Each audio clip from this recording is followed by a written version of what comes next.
দিল্লি নয়, এবার যুব এশিয়া কাপ আসবে ঢাকায়। যার হাত ধরে ট্রফিটি আসবে লাল সবুজের দেশে, তিনি অনূর্ধ্ব-19 দলের অধিনায়ক আজিজুল হাকিম তামিম। তামিম ইকবালের পর বাংলাদেশ ক্রিকেটের নতুন আরেক তামিমের উত্থান হচ্ছে। এই তামিম ব্যাটিং এর পাশাপাশি বল হাতেও মুনশিয়ানা দেখাতে পারেন। বলা যায় সাকিব আল হাসানের প্রতিচ্ছবি। তবে সাকিব হতে হলে আরো বহু পথ পাড়ি দিতে হবে, তাকে নিতে হবে যত্ন। কেবল তামিম নয়, ফাইনাল ম্যাচের ম্যাচ সেরা ও টুর্নামেন্ট সেরা ক্রিকেটার পেসার ইকবাল হোসেন ইমন, আল ফাহাদদেরও রাখতে হবে চোখে চোখে। বাংলাদেশ ক্রিকেটের ভবিষ্যৎ রত্ন তারা, অবহেলায় যেন হারিয়ে না যান, সেই দিকে সজাগ দৃষ্টি রাখতে হবে। টানা দ্বিতীয়বারের মতো এশিয়ার সেরা হয়েছে বাংলাদেশের টাইগাররা। চ্যাম্পিয়ন হওয়ার ক্ষেত্রে যাদের অবদান সবচেয়ে বেশি, তাদের মধ্যে প্রথম কাতারে থাকবেন ক্যাপ্টেন আজিজুল হাকিম তামিম, পেসার ইমন ও ফাহাদ।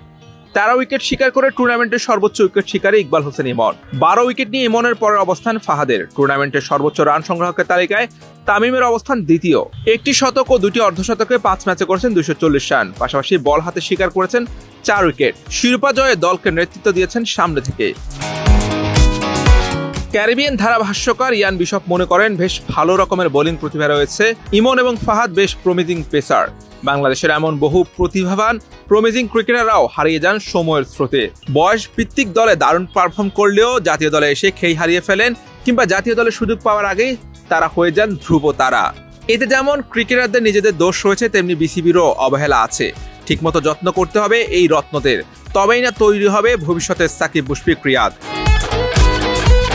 ফাইনালে শিরোপা জয়ের পথে বাংলাদেশের পথটা সহজ করে ফেলেছিলেন মূলত ইকবাল হোসেন ইমন। এক স্পেলে 3 উইকেট নিয়ে ম্যাচ ফিরিয়েছিলেন তিনি। একই ওভারে প্রায় একই রকমের ডেলিভারিতে ফেরান কার্তিকিয়া এবং নিখিলকে। দুজনে ক্যাচ দিয়েছেন উইকেটের পেছনে। এক ওভারে ফের তার আঘাত। এই দফায় আউট হলেন হারভান্স ফানগালিয়া। তার আউটের পর বাংলাদেশ ম্যাচে ফিরেছে দারুণভাবে। ফাহাদও টুর্নামেন্ট জুড়ে দারুণ পারফরমেন্স করে এসেছেন। তামিম ব্যাটিং বোলিং এর পাশাপাশি দলকে নেতৃত্ব দিয়েছেন চমৎকারভাবে। পুরো দলকে এক করে রেখেছেন। শিরোপা জয়ে আত্মবিশ্বাসী ছিলেন। শক্তিশালী ভারতের বিপক্ষে 200 রানের নিচে তুলে কিভাবে জয়ের কথা ভাবতে পেরেছিলেন বাংলাদেশের অধিনায়ক আজিজুল হাকিম।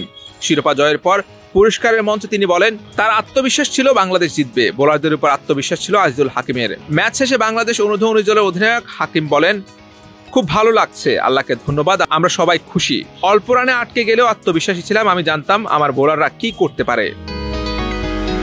বোলাররা অধিনায়কের আস্থার প্রতিদান দিয়েছেন। ট্রফি নিয়ে বিজয় উৎসব করতে করতে ফিরবেন ঢাকায়। বাংলাদেশের যুবারা শিরোপা জয় করায় দিল্লিতে খালি হাতে ফিরতে হবে ভারতীয় যুবাদের। Hussain Arman, BD cric time.